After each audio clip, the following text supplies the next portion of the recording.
Welcome to my YouTube channel, my dear students. Learn daily new things with पूजा प्रजापति।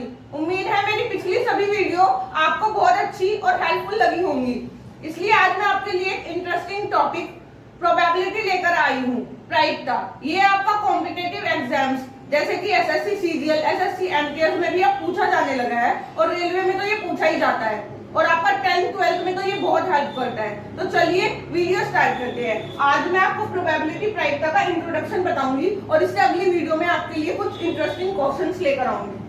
सबसे पहले मैं आपको probability का मीनिंग बता देती हूँ। What is the meaning of probability? Probability का मीनिंग, प्रोबेबिलिटी का meaning, what is the meaning of probability? प्रायिकता का मीनिंग, प्रायिकता का अर्थ होता है किसी भी घटना, घटना मीन्स कोई इवेंट, घटना मीन्स कोई इवेंट, घटना के घटित होने की संभावना, घटित होने की संभावना, संभावना या मौका, पॉसिबिलिटी या चांस। क्या बोल सकते हैं? पॉसिबिलिटी, पॉसिबिलिटी, पॉसिबिलिटी या चांस। कितना है? पॉसिबिलिटी या चांस कितना है? संभावना के घटित होने की संभावना कितनी है? तो प्रायिकता का मतलब क्या होता है? किसी भी घटना, इवेंट के घटित होने की संभावना यानी पॉसिबिलिटी या चांस कितना है। फॉर एग्जाम्पल जैसे कि बादल हो रहे हैं, क्या हो रहे हैं? बादल। तो वर्षा होने की कितनी संभावना है? बादल हो रही है तो बारिश हो भी सकती है और नहीं भी हो सकती है, यानी कि दो चांस है, बारिश हो भी सकती है या नहीं भी हो सकती है। तो कुल चांस कितने हैं? टोटल 2, और उसमें से होने की संभावना पूछूं तो 1 कि होगी ही होगी 1/2 और ना होने की 1/2, यानी कि प्रोबेबिलिटी क्या होती है? किसी भी घटना के घटित होने की संभावना। यही आपकी क्या कहलाती है? प्रोबेबिलिटी। अब प्रोबेबिलिटी का सूत्र क्या होता है? तो मैं आपको सूत्र बता देती हूँ।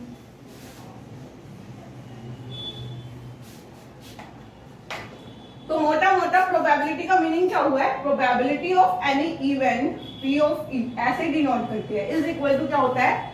Favourable outcomes, number of favourable outcomes,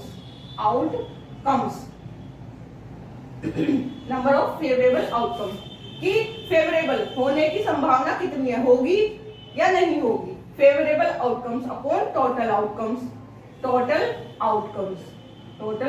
outcomes. Hindi में बात करें तो ये हो जाता है, नंबर ऑफ फेवरेबल आउटकम्स को बोलते हैं अनुकूलित परिमाण, अनुकूलित परिमाण अपॉन कुल परिमाण, अपॉन कुल परिमाण। घटना के घटित होने के अनुकूलित favourable outcomes upon total outcomes. ये आपका क्या बनता है? प्रोबेबिलिटी ऑफ एनी इवेंट का फॉर्मूला। तो ये फॉर्मूला आप याद रखिएगा, इससे ही सारे रिलेटेड क्वेश्चंस पूछे जाते हैं प्रोबेबिलिटी में। प्रोबेबिलिटी का फॉर्मूला है ये इंपॉर्टेंट। उम्मीद है माय डियर स्टूडेंट्स को प्रोबेबिलिटी का मीनिंग समझ में आया होगा। तो मैं इससे रिलेटेड कुछ इंपॉर्टेंट फैक्ट्स बताती हूँ आपको। प्रोबेबिलिटी से रिलेटेड कुछ इंपॉर्टेंट फैक्ट्स क्या है?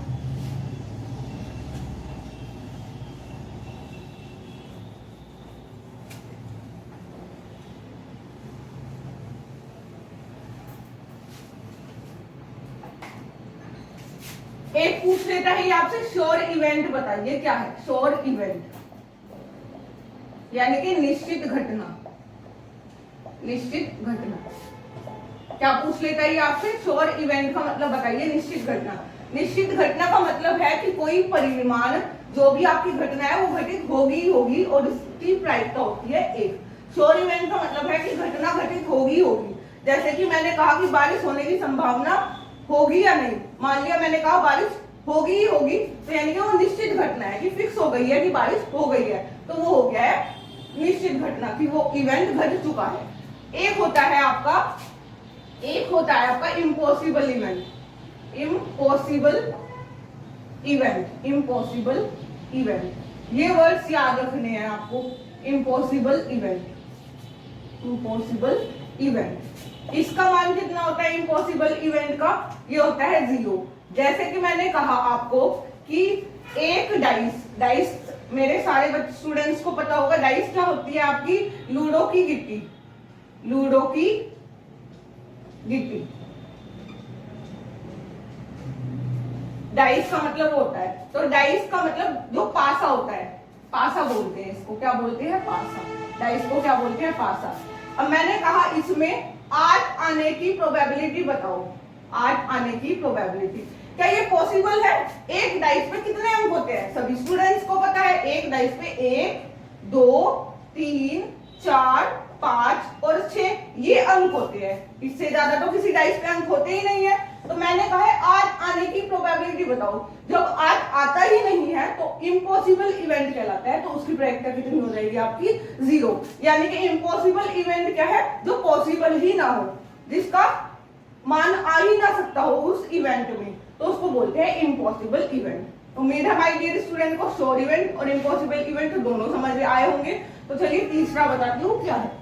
तीसरा वर्ड इसमें आता है रैंडम एक्सपेरिमेंट। क्या आता है? Random experiment. रैंडम एक्सपेरिमेंट को बोलते हैं यादृच्छिक घटना या प्रयोग, रैंडम एक्सपेरिमेंट। थर्ड वर्ड क्या बताया मैंने आपको? Random experiment, experiment. Random experiment क्या है ये? इसको हिंदी में बोलते हैं यादृच्छिक प्रयोग। क्या बोलते हैं? यादृच्छिक, यादृच्छिक प्रयोग, यादृच्छिक प्रयोग। इसका मतलब क्या है? इसका मीनिंग समझ लो। या रैंडम, ये वर्ड्स आपको काफी क्वेश्चंस में देखने को मिलेगा। रैंडम एक्सपेरिमेंट, रैंडम का मतलब होता है कोई भी चीज अचानक से। क्या होता है? अचानक, जिसकी पहले से ही क्या भविष्यवाणी ना की गई हो, जो पहले से ना पता हो, जो पहले से ज्ञात ना हो, पहले से ज्ञात ना हो, ज्ञात न हो। जैसे कि मैंने कहा एक कॉइन है, एक सिक्का है, इस पे या तो हेड आ सकता है या टेल आ सकता है। मैंने इसको क्या किया? इसको मैंने थ्रो किया, उछाला, तो इस पे हेड भी आ सकता है और टेल भी आ सकता है, लेकिन क्या आएगा ये हमें नहीं पता। जैसे कि मैंने सिक्का उछाला, कॉइन उछाला, तो मुझे नहीं पता कि हेड आएगा या टेल आएगा। तो ये आपका क्या कहलाता है? रैंडम एक्सपेरिमेंट, जो पहले से ज्ञात ना हो, अचानक से जो इवेंट आ जाता है। जैसे कि सिक्का उछालने पर हेड आ जाता है अचानक से, तो वो आपका क्या कहलाता है? रैंडम एक्सपेरिमेंट कहलाता है। उम्मीद है हमारे डियर स्टूडेंट्स को श्योर इवेंट, इम्पॉसिबल इवेंट और रैंडम एक्सपेरिमेंट तीनों वर्ड्स समझ में आए होंगे। अब मैं आपको बताती हूँ प्रोबेबिलिटी में क्वेश्चन किससे रिलेटेड पूछे जाते हैं और कैसे पूछे जाते हैं। फिर कल हम इससे रिलेटेड क्वेश्चंस करेंगे।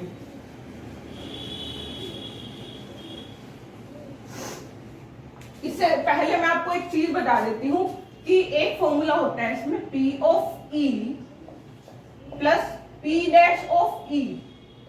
इन दोनों को जोड़ के कितना आता है? 1। आप कहोगे कि P ऑफ E तो आपने बताया मैम क्या होता है, बट क्या नहीं बताया आपने? P dash of E। P of E probability of any event, घटना के घटित होने की संभावना प्लस घटना के न घटित होने की संभावना, इन दोनों को जोड़ के 1 आता है। फॉर एग्जाम्पल जैसे कि मैंने आपको अभी बताया था कि बादल हो रहे हैं और वर्षा होने या ना होने की संभावना मैंने बताया था 1/2 होने की और 1/2 न होने की। तो मैंने कहा होने की संभावना कितनी है कि वर्षा होगी? आधी। कितनी है? आधी। और न होने की कितनी है? ये भी आधा चांस है। तो 1/2, 1/2, हाफ और हाफ जोड़ के कितना आता है? 1। यानी कि जब भी कोई इवेंट घटित हो रहा है और नहीं हो रहा है, दोनों को मिला के वैल्यू हमेशा 1 आती है। तो एक फॉर्मूला यहाँ से ये निकल जाता है। कभी कभी क्वेश्चन में दे देता है कि घटना घटित होने की प्रायिकता ये है, घटना न घटित होने की प्रायिकता बताइए। जैसे एग्जांपल मैं आपको देती हूँ कि घटना के घटित होने की प्रायिकता आपको दी है 2/3। कितनी दी है? 2/3। पूछ रहा है कि घटना के न घटित होने की प्रायिकता बताइए। घटना के नए घटित होने की प्रायिकता बताइए, नए घटित होने की चांस या प्रोबेबिलिटी बताइए। क्या बताइए, घटना के नए घटित होने की प्रायिकता कितनी होगी। तो अभी मैंने आपको बताया है P ऑफ E आपको दिया है कितना, P ऑफ E आपको दिया है 2/3। पूछ क्या रहा है आपसे, P dash of E, dash का मतलब होता है नए घटित होने की प्रायिकता। ये आपकी क्या हो जाएगी, एक में से घटा के आप इसको निकाल सकते हो, ये प्लस का इधर जाएगा तो माइनस हो जाएगा, तो ये हो जाएगा 1 माइनस P ऑफ E। और ये आपको कितना दिया है 2/3, 3 ही कम 3, 3 में से 2 जाएगा 1/3, यानी कि आपका आंसर कितना हो जाएगा, घटना के नए घटित होने की प्रायिकता 1/3। उम्मीद है माय डियर स्टूडेंट को समझ आया होगा कि प्रायिकता, घटना के घटित होने की प्रायिकता प्लस घटना के नए घटित होने की प्रायिकता बराबर होता है 1। और यहाँ से ये कभी कभी ये भी पूछ सकता है और ये भी, आप दोनों में से किसी भी चीज को निकाल सकते हैं। अब मैं आपको बताती हूँ प्रोबेबिलिटी किससे किसके मध्य में आ सकती है। ये चेक करने का बहुत इजी तरीका है। कोई भी प्रोबेबिलिटी कभी भी 1 से बड़ी नहीं हो सकती और 0 से छोटी नहीं हो सकती। प्रोबेबिलिटी जो होती है, अभी मैंने आपको श्योर इवेंट और इम्पॉसिबल इवेंट बताया था। श्योर इवेंट आपका होता है एक है तो यानी कि पूरी घटना हो चुकी है, और 0 है तो वो घटित नहीं हो सकती, इम्पॉसिबल इवेंट। तो कोई घटना या तो 0 हो सकती है या 0 से छोटी, और क्या हो सकती है, सॉरी 0 से बड़ी, और 1 से क्या होगी, इक्वल या 1 से छोटी, यानी कि 0 और 1 के मध्य में होगी प्रायिकता, या 0 के बराबर और 1 के बराबर। प्रायिकता हमेशा क्या होती है, प्रोबेबिलिटी ऑफ एनी इवेंट या तो 0 होगी या 0 से बड़ी, 1 होगी या 1 से छोटी। ये आपकी प्रोबेबिलिटी की कंडीशन है। जैसे कि कोई क्वेश्चन दे देता है और कभी कभी डायरेक्ट आंसर दे देता है, जैसे दे दिया किसी घटना के घटित होने की प्रायिकता बताइए क्या होगी, ये दे दिया, जैसे कि आपको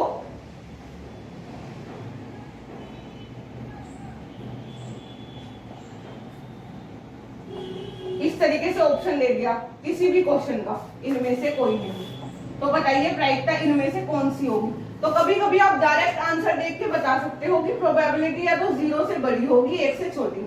1 से बड़ी नहीं हो सकती है ऑप्शन कट, 1 से बड़ी नहीं हो सकती है ऑप्शन कट, तो यानी कि आंसर डायरेक्ट आप निकाल सकते हैं किसी भी क्वेश्चन का, अगर आपको ये कंडीशन पता है तो।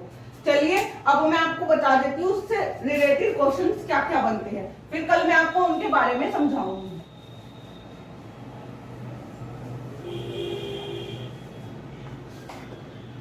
इसमें क्वेश्चंस बनते हैं आपके डाइस से बन जाता है, दूसरा आपसे कॉइन्स से बन जाता है। डाइस को बोलते हैं पासा, कॉइन्स को बोलते हैं सिक्का, सिक्के से रिलेटेड क्वेश्चन बनते हैं। तीसरा बन जाता है आपका बॉल्स, गेंद से रिलेटेड। गेंद, एक थैले में इतनी गेंदें है, इतनी गेंदें निकालने की प्रायिकता इस तरीके से। एक क्वेश्चन बन जाता है आपका कार्ड्स से, कार्ड्स आपके कार्ड्स से बन जाता है, तो इससे रिलेटेड क्वेश्चंस आपसे प्रायिकता में पूछे जाते हैं। मैं आपको थोड़ा थोड़ा सा इसके बारे में बता देती हूँ और कल फिर हम इसका पूरा प्रॉपर वे में क्वेश्चन से स्टार्ट करते हैं। डाइस में कितने अंक होते हैं आपके, 1 2 3 4 5 6, यानी कि कुल परिणाम इसमें कितने होते हैं आपके, कुल परिमाण ये होते हैं आपके टोटल 6। कितने होते हैं, 6। सिक्के, सिक्के में या तो हेड आएगा या टेल, यानी कि इसके कुल परिमाण कितने होते हैं, इसके कुल परिमाण होते हैं, इसके कुल परिमाण होते हैं आपके 2, या तो हेड आएगा या टेल। गेंद में आपको अलग अलग कलर की गेंद दे सकता है, जैसे कि ग्रीन हरे कलर की, ब्लू कलर की, व्हाइट कलर की, वो ये इसके अकॉर्डिंग आते हैं। कार्ड्स के बारे में समझाती हूँ मैं आपको, कार्ड्स से रिलेटेड कैसे क्वेश्चन पूछ सकता है। डाइस में और कॉइन्स में एक चीज याद रखना कि अगर 2 कॉइन्स का बता देती हूँ, पहले इसको मिटा के ही बताती हूँ, कॉइन्स का बताती हूँ, डाइस का और कार्ड्स का।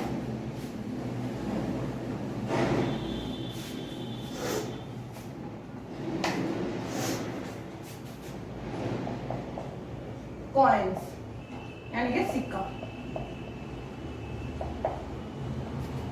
अगर एक सिक्का उछालता है, कितना सिक्का उछालता है, अगर एक सिक्का उछालता है, कितने सिक्के उछालता है, अगर एक सिक्का उछालता है, तब क्या होगा, तब होगा, याद रखना, या तो एक सिक्के पे हेड आता है या टेल आता है। ठीक है, एक सिक्का उछाला है तो एक की बात करें, या तो हेड आएगा, इसी की बात कर लेते हैं, या तो हेड आएगा या इसमें टेल आएगा। यानी कि एक सिक्के पे कितने हो सकते हैं? दो। फेस कहते हैं इनको। क्या एक सिक्के पे कितने फेस होते हैं? दो। या तो हेड फेस होता है या टेल। तो यानी कि 2 की पावर उछाल, उछाल का मतलब कितना सिक्का उछाला है, एक उछाले है, 2 उछाले है, ये फॉर्मूला होता है आपका फेस की पावर n। क्या होता है? फेस की पावर n। अब फेस कितने हैं? 2। 2 की पावर कितना सिक्का उछाला जा रहा है? 1। तो 2 की पावर 1, 2 बन गया, तो हेड या टेल। अगर दूसरी कंडीशन पूछ लेता है, अगर 2 सिक्के एक साथ उछाले जाते हैं, कितने? 2 सिक्के एक साथ उछाले जाते हैं, एक साथ उछाले जाते हैं, तब क्या कंडीशन बनेगी? उछाले जाते हैं, तब कंडीशन बनेगी आपकी 2 सिक्के उछाले जा रहे हैं, ये रहे, इस पे भी हेड टेल आ सकता है और इस पे भी हेड टेल आ सकता है, इस पे भी क्या आ सकता है? Head tell. तो आप बनाओगे कैसे? यहाँ पे लिख लो हेड और यहाँ पे भी लिख लो टेल। एक का हेड, दूसरे पे क्या आ सकता है? दोनों में से, हेड टेल में से कुछ भी आ सकता है। अब मान लिया टेल है, दूसरे सिक्के पे पहले सिक्के पे टेल है, तो दूसरे पे कुछ भी आ सकता है, हेड भी आ सकता है, टेल भी आ सकता है। तो चांस कितने बनेंगे? हेड हेड आ सकता है, हेड टेल आ सकता है, टेल हेड आ सकता है और टेल टेल। यानी कि कितने कुल परिमाण कितने बन रहे हैं आपके? 1 2 3 4 बन रहे हैं। और फुल फॉर्मूला क्या है? मैंने अभी बताया था, फेस की पावर n। फेस कितने हैं आपके? फेस तो हेड और टेल 2 ही रहेंगे, एक सिक्के पे फेस तो 2 ही होते हैं। लेकिन अब उछाले कितने गए हैं सिक्के? कितने सिक्के उछाले गए? 2। तो 2 की पावर 2 कितने होते हैं? 4। यानी कि कुल परिमाण मैंने आपको बना के दिखा दिया। बाई चांस 3, मैं आपको 3 का केस भी बता देती हूँ। अगर 3 सिक्के एक साथ उछाले जाते हैं, कितने सिक्के? 3। उम्मीद है माय डियर स्टूडेंट्स को यहाँ तक जो भी मैंने बताया है सब समझ आया होगा। अब मैं आपको 3 सिक्के उछालने की कंडीशन बताती हूँ। 3 सिक्के उछाले जाते हैं, 1 2 और 3। इस पे भी हेड और टेल आ सकता है, इस पे भी हेड टेल आ सकता है, इस पे भी हेड और टेल आ सकता है। एक सिक्के से कोऑर्डिनेट करके चलते हैं, हेड आता है या फिर क्या आता है? टेल। एक सिक्के पे हेड और टेल। अब इस पे क्या आ सकता है? हेड भी आ सकता है और टेल भी आ सकता है। अब इसी वाले सिक्के पे, इस वाले सिक्के पे भी हेड आ सकता है या टेल आ सकता है। इस पे भी क्या आ सकता है? हेड आ सकता है या टेल। इसी तरीके से इस पे हेड आ सकता है या टेल, इस पे भी हेड या टेल, इस पे भी हेड या टेल। इस तरीके से ट्री बना लेते हैं, इससे इजी बैठता है। देखो head head head head head head head head head, फिर हेड हेड टेल। दूसरी कंडीशन बनती है हेड हेड टेल। तीसरी कंडीशन बनती है head tail head, head tail head. चौथी कंडीशन बनती है head tail tail, head tail tail. ठीक है, अब इसकी कंडीशन देखते हैं। हेड टेल हेड हेड, क्या? टेल हेड हेड, फिर टेल हेड टेल, क्या बनेगी? Tail head tail. फिर बनेगी टेल टेल हेड, क्या बनेगी? Tail tail head. और फिर क्या बनेगी? Tail tail tail, tail tail और टेल। यानी कि कितने? 1 2 3 4 5 6 7 8, कुल परिमाण कितने हैं? 8। और मैंने अभी आपको फॉर्मूला भी बताया था, क्या होता है? फेस की पावर n। फेस तो 2 ही होते हैं, या तो हेड होगा या टेल, यानी कि 2। और n कितने सिक्के उछाले गए? 1 2 3 3, और 2 की पावर 3, 2 दूनी 4 दूनी 8। और वही मैंने आपको यहाँ पे प्रूफ करके दिखाया। उम्मीद है हमारे डियर स्टूडेंट्स को समझ में आया होगा कि एक सिक्का उछाले तो 2 की पावर 1, 2 उछाले तो 2 की पावर 2, 3 उछाले तो 2 की पावर 3। इसी तरीके से आप कंडीशंस बना सकते हो, 4 भी, 5 भी, 6 भी, एक्सेट्रा, कितने भी उछलवा सकते हैं आपसे सिक्के। तो चलिए, पॉइंट समझ में आया। मैं आपको डाइस बता देती हूँ। डाइस में भी आपको यही करना होता है। आपसे एक डाइस भी एक डाइस थ्रो करा सकता है, 2 डाइस एक साथ थ्रो करा सकता है, 3 भी। इसमें भी सेम कंडीशन चलती है, बट इसमें फेस कितने होते हैं? 6 होते हैं आपके। डाइस में कितने फेस होते हैं आपके? डाइस में आपके पासा में आपके कुल कितने फेस होते हैं? 6। फेस कितने होते हैं आपके? 6 तक अंक होते हैं, 1 2 3 4 5 6। तो इस बार फॉर्मूला वही है, फेस की पावर n। अगर एक डाइस उछलवाता है, अगर एक डाइस उछलवाता है, अगर एक डाइस थ्रो करता है, एक डाइस थ्रो करता है, तब यहाँ पे हो जाएगा 6 की पावर। अब फेस कितने हैं? 6। एक अगर एक डाइस थ्रो करता है तो 6 की पावर 1 6। बट अगर दो, दूसरा क्या है, जैसे कि एग्जांपल अगर 2 डाइस थ्रो करता है, कितने? 2 डाइस थ्रो करता है, फिर आपका कितना हो जाएगा? फेस की पावर 2 डाइस है तो 2 और 6 की पावर 2, 6 3 36, फिर 36 क्या बनेंगे आपके? 36 बनेंगे। ऐसे परिणाम। उम्मीद है हमारे डियर स्टूडेंट्स को जितना मैंने अभी तक समझाया समझ आया होगा। तो अब मैं आपको कार्ड्स के बारे में बताती हूँ।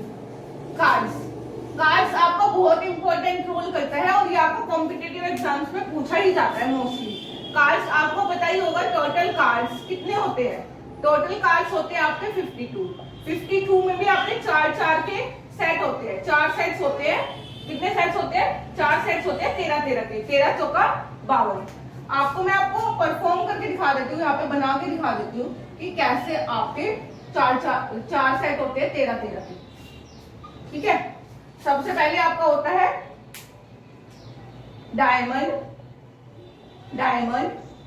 डायमंड को हिंदी में ईंट बोलते हैं, ईंट का पत्ता। इसका कुछ डायग्राम ऐसे होता है। ठीक है, फिर आता है आपका सेकंड नंबर पे आता है आपका डायमंड के बाद आता है आपका हार्ट, इसको दिल बोलते हैं हिंदी में। और ये आपका कुछ आप सभी को ही पता होगा कैसा होता है, ऐसा होता है। फिर आपका आता है स्पेड को बोलते हैं पान का पत्ता। क्या बोलते हैं? पान का पत्ता। और पान का पत्ता आप सभी को पता है किस शेप में होता है? ये होता है आपका कुछ इस तरीके से। फिर आपका होता है क्लब को हिंदी में बोलते हैं चीड़ी। क्या बोलते हैं? चीड़ी। और ये कुछ इस तरीके से होता है, ये आपका कुछ इस तरीके से होता है। ठीक है, इसमें से 2 तो होते हैं रेड कलर के, डायमंड और हार्ट, ये दोनों क्या होते हैं? रेड कलर के। कौन से कलर के होते हैं? ये आपके रेड कलर के। और स्पेड एंड क्लब आपका होता है ब्लैक कलर का। कौन से कलर का होता है? ब्लैक कलर का। अब मैंने क्योंकि आपको क्या बताया, ये 13 के सेट होते हैं, 13 और 13। अब ये 13 के तो सेट है, कैसे बनेंगे मैं आपको ये बता देती हूँ। सबसे पहले आता है किंग, फिर आता है क्वीन, फिर आता है जैक, फिर आता है आपका किंग क्वीन जैक,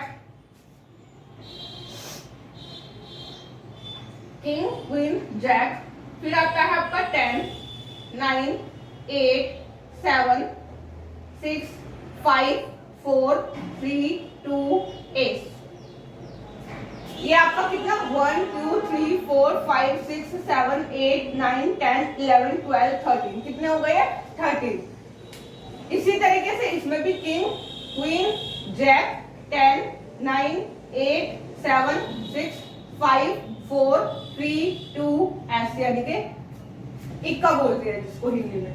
ऐसे ही इसमें आएंगे 13 के सेट, किंग क्वीन जैक 10 9 8 7 6 5 4 3 2 8।